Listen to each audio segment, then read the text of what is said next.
Got the carburetor on there. I just had to modify the intake. I cut it and then I just welded it to give it that straight angle.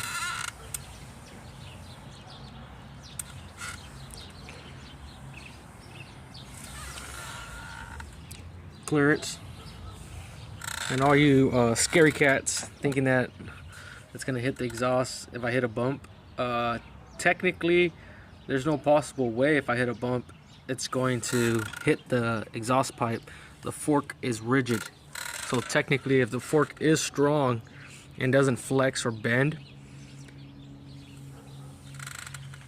and I hit a bump, nothing will contact the exhaust.